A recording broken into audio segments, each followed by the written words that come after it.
Medically kita benar. Benar.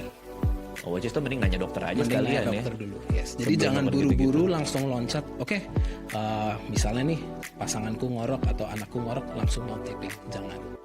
Saran saya adalah observasi dulu 1-2 hari terus konsultasi ke dokter. Oke. Karena bisa jadi ngoroknya itu bisa jadi karena mungkin bantalnya terlalu tipis. Begitu bantalnya ditinggiin atau posisinya dirubah, ngoroknya hilang. Jadi diobservasi dulu.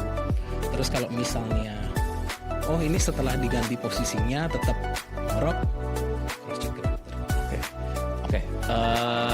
Oke, lalu dari Haizek, kenapa bisa kita mimpi orang yang udah lama nggak ketemu terus bangun-bangun nangis? Lu Bisa kangen aja, kali dia. bisa aja karena masih ada unresolved emotion. I see. Ya.